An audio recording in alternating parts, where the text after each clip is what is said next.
Hi students, today we are going to start our fourth chapter of prose, that is Long Walk to Freedom, written by Nelson Mandela. In this chapter he explains that after um, a long British rule of more than 300 years, south Africa एक democratic nation बन गया 1994 में। और Nelson Mandela वो पहले black president बन गए south Africa के, और उन्होंने 10 मई 1994 को शपथ ग्रहण की, पहले काले अमेरिकन प्रेसिडेंट के रूप में। तो इस दिन जो है बहुत से जो देश विदेश के जो थे विशिष्टगण वहाँ पे उपस्थित थे, और ये जो शपथ समारोह था वो साउथ अफ्रीका की राजधानी प्रिटोरिया में संपन्न हुआ। तो अब हम रीडिंग करेंगे इस चैप्टर की। 10th day dawn, bright and clear. For the past few days I had been pleasantly besieged by dignitaries and world leaders who were coming to pay their respects before the inauguration. The inauguration would be the largest gathering ever of international leaders on South Africa soil. The ceremonies took place in the lovely sandstone amphitheater formed by the Union buildings in Pretoria. For decades, this had been the seat of white supremacy, and now it was the site of a rainbow gathering of different colors and nations for the installation of South Africa's first democratic non-racial government. तो जो 10th day था उसकी सुबह तो जो देश विदेश से बड़े बड़े जो नेता और जो ऑफिशल्स थे वो इकट्ठे हुए थे। वो इससे पहले जो था वहाँ पे वाइट सुपरमेसी थी, और ये पहली बार हो रहा था कि जो है जो नॉन रेशियल और डेमोक्रेटिक गवर्नमेंट साउथ अफ्रीका में बनी थी। On that lovely autumn day, I was accompanied by my daughter Jinani. On the podium, Mr. D. Clark was the first sworn in as second deputy president. Then Thabo Mackay was sworn in as the first deputy president. When it was my turn, I pledged to be and uphold the constitution and to devote myself to the well-being of the republic and its people. To the assembled guest and the watching world I said. कहते कि जब पहले deputy president की शपथ हुई, उसके बाद जो थी नेल्सन मंडेला की बारी आई, तो उन्होंने बोला कि मैंने क्या शपथ ग्रहण की कि मैं जो है संविधान को बनाए रखूँगा और इसका पालन करूँगा, और मैं गणतंत्र जो है पहले गणतंत्र राष्ट्र का प्रेसिडेंट हूँ, और लोगों की भलाई के लिए मैं हमेशा अपने आप को लगाए रखूँगा। तो जो लोग देख रहे थे उनको मैंने बोला, I said today all of us do our presence here confer glory and hope to new born liberty out of the experience of an extraordinary human disaster that lasted too long must be born a society of which all humanity will proud. कहते कि इतनी देर की गुलामी के बाद ये जो है पहली बार हमें स्वतंत्रता मिली है, जिसके लिए पूरी जो मानव जाति है वो गर्व अनुभव करेगी। We who were outlaws not so long ago have today been given the rare privileges to be host to the nations of the world on our own soil. We thank all of our distinguished international guests for having come to take possession with the people of our country of what is after all a common victory for justice, for peace, for human dignity. इसमें वो लिख रहे हैं कि जो है उनके पहले क्या थे, हम क्या मुजरिम थे और हमें ऐसी जो प्रिविलेजेस पहले नहीं थी, तो अब पहली बार हमें क्या है सम्मान मिला है, न्याय मिली है, और जो है शांति प्राप्त हुई है।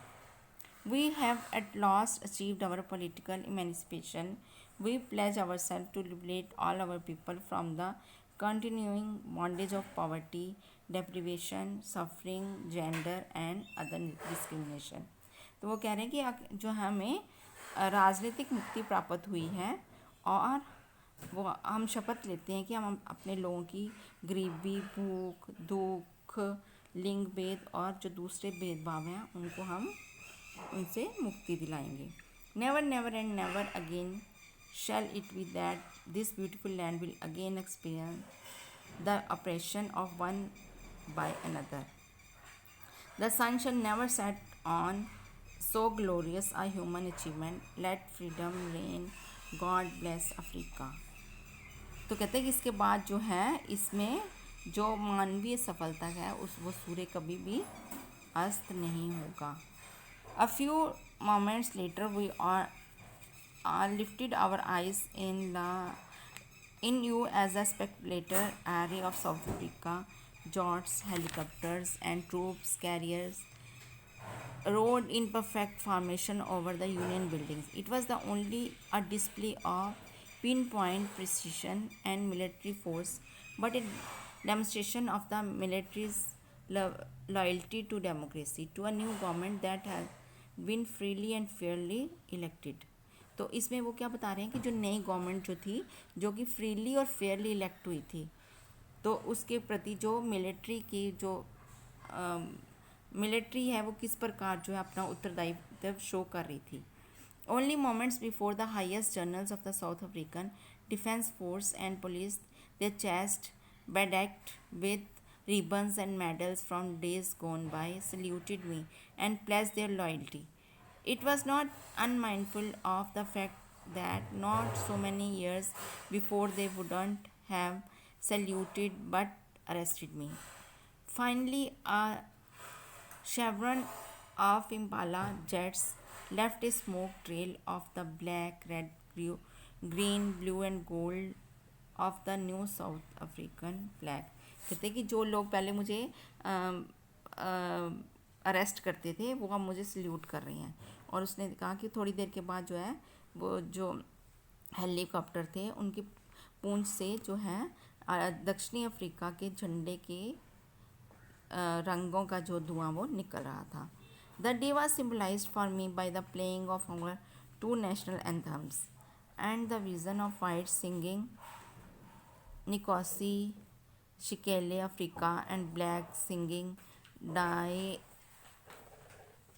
Star, the old anthem of the Republic. Although that day neither group knew the lyrics of the anthem they once despised, they would soon know the words by heart. On the day of the inauguration, I was overwhelmed with the sense of history.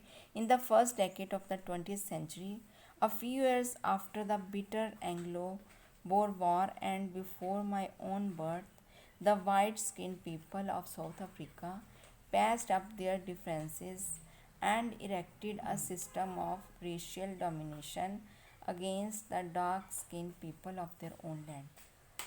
The structure they created formed the basis of one of the harshest, most inhumane societies the world has ever known. Now, in the last decade of the 20th century and my own 8th decade as a man, that system had been overturned forever and replaced by one that recognized the rights and freedoms of all people regardless of the color of the skin. तो इसमें वो लिखते हैं कि इससे इस दिन क्या था कि जो रंग भेद था वो ख़त्म हो गया था. तो इससे क्या था कि जो काली चमड़ी वाले लोग थे वो उनके विरुद्ध जो ढांचा था वो बिल्कुल बदल गया था. और उससे क्या था जो बिल्कुल क्रूर अमानवीय समाज का एक भार बन गया था वो ख़त्म हो गया था. तो 20वीं शताब्दी के अंतिम जो डेकेड था उसमें और मैं एक मानव के रूप में 8वें दशक में जिसमें कि वो जो पूरी प्रणाली थी उसको बदल दिया गया था. इसमें लोगों के अधिकारों का और सभी जो स्वतंत्रताएं थी वो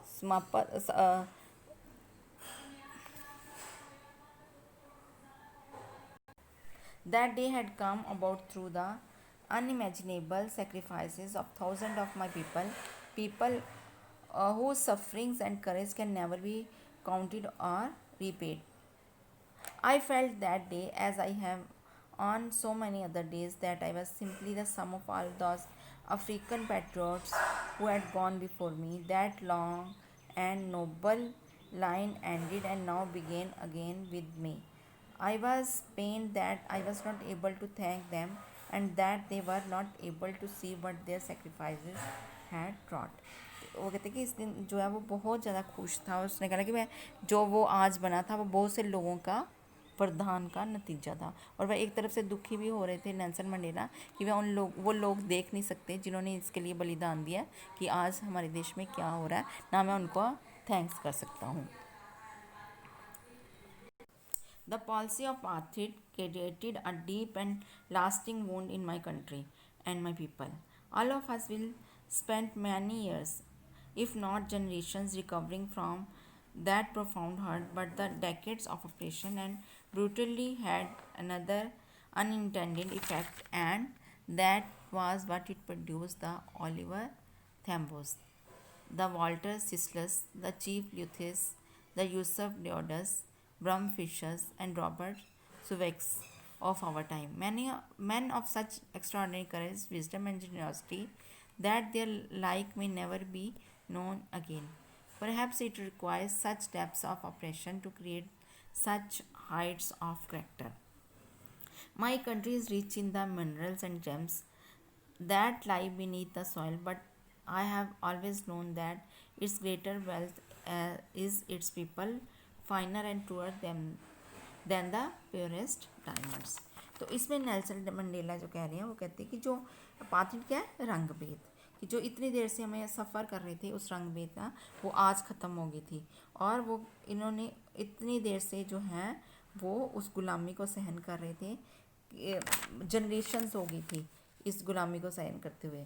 और वो कहते हैं कि जब नेल्सन मंडेला कह रहे हैं कि जो उनकी कंट्री है साउथ अफ्रीका उसमें मिनरल्स और जेम्स हैं वो बहुत है, लेकिन वो कहता है कि जो असली जो वेल्थ है देश की वो वहाँ के लोग हैं जो कि प्योरेस्ट डायमंड से भी बढ़िया और असली हैं। It is from these comrades in the struggle that I learned the meaning of courage. Time and again I have seen men and women risk and give their lives for an idea. I have seen men stand up to attacks and torture without breaking, showing a strength and resilience that defies the imagination. I learned that courage was not the absence of fear, but the triumph over it. The brave man is not he who does not feel afraid, but he who conquers that fear. तो इसमें जो Nelson Mandela कह रहे थे कि उनका मतलब ये नहीं है कि जो अफ्रेड जो करेज है उसका मतलब ये नहीं है कि उसको डर नहीं है, तो उसका मतलब है कि वो उसने अपने डर पर विजय पा ली है। तो वो कहते हैं कि जो व्यक्ति अपने डर पर विजय वाला है वास्तव में कर्जियस पीपल वही है। No one in born hating another person because of the colour of his skin और हिज बैकग्राउंड और his religion. People must learn to hate, and if they can learn to hate they can be taught to love, for love comes more naturally to the human heart than its opposite. Even in the grimmest times in prison, when the comrades and I were pushed to our limits, I would see a glimmer of humanity in one of the guards, perhaps just for a second, but it was enough to pressure me and keep me going. Man's goodness is a flame that can be hidden but never extinguished. तो इसमें जो है Nelson Mandela कह रहे हैं कि जो है ये जो लव है वो मनुष्य की इनबॉर्न क्वालिटी है। तो जो हेट जो है मनुष्य यहाँ से आके सीखता है, जो स्किन के आधार पे होती है, कलर के आधार पे होती है, रिलीजन के आधार पे होती है। कहते हैं कि अगर हम उनको प्यार सिखाते सकते हैं तो वो घृणा वो सीख लेते हैं। तो प्यार जो सिखाना वो ज़्यादा ईजी है क्योंकि वो उनकी इनबॉर्न क्वालिटी है। In life, every man has twin obligation to his family and to his parents, to his wife and children, and he has obligation to his people, his community, his country. In a civil and humane society, each man is able to fulfill those obligations according to his own inclinations and abilities. But in a country like South Africa, it was almost impossible for a man of birth and color to fulfill both of these obligations. In South Africa, a man of color who attempted to live as a human being was punished and isolated. In South Africa, a man who tried to fulfill his duty to his people was inevitably ripped from the family and his home and was forced to live a life apart, a twilight existence of secrecy and rebellion. I did not in the beginning choose to place my people above my family, but in attempting to serve my people, I found that I was prevented from fulfilling my obligation as a son, a brother, a father and a husband. तो वो Nelson Mandela लिखते हैं कि हर आदमी की दो duties होती हैं, एक क्या है अपनी फैमिली के लिए ऑब्लिगेशन, और दूसरा क्या अपने पेरेंट्स के लिए, बच्चों के लिए और वाइफ के लिए, और दूसरा जो उनका कर्तव्य है वो किसके के लिए, लोगों के लिए। तो कहता है कि जो साउथ अफ्रीका जैसी कंट्री है और जैसे वो काले व्यक्ति थे उस जैसे लोगों के लिए ये ऑब्लिगेशन निभाना बहुत ही मुश्किल है। कहते हैं कि जो ऐसी ऑब्लिगेशन होता है उनको क्या आइसोलेट कर दिया जाता था। I was not born with the hunger to be free. I was born free in every way that I could know. Free to run in the fields near my mother's hut, free to swim in the clear stream and ran through my village, free to roast mealies under the stars and ride the broad backs of slow moving bulls as long as I obeyed my father and abided by the customs of my tribe. I was not troubled by the laws of man or God. तो कहता है कि जब मैं ऐसे पैदा नहीं हुआ कि मुझे किसी पावर की हंगर थी, ठीक है। कहते हैं कि मैं फ्री पैदा हुआ था, मेरे लिए उस टाइम आज़ादी क्या थी कि मैं ऐसे फील्ड्स में घूमूं और स्विम करूं स्ट्रीम में, और जो है रोस्ट करूं मीलीज़, और जो है मैं जो बैल चल रहे हैं उनके पीछे पीछे चलूं, उनकी पीठ पर सवार होकर। It was only when I began to learn that my boyhood freedom was an illusion, when I discovered as a young man that my freedom had already been taken from me, and that I began to hunger for it. At first, as a student, I wanted freedom only for myself, for transitory freedom of being able to stay out at night, read what I pleased, and go where I chose. Later, as a young man in Johannesburg, I yearned for the basic and honorable freedom of living a dignified life. आज मैंने आपको इतना chapter पढ़ा दिया इस video में, आप इसको अच्छे से पढ़ो और समझो। तो जो नेक्स्ट चैप्टर है बाकी का वो मैं आपको, और उसके जो क्वेश्चंस हैं और एक्सरसाइज हैं वो मैं आपको नेक्स्ट वीडियो में समझा दूँगी, ठीक है। Okay, thank you.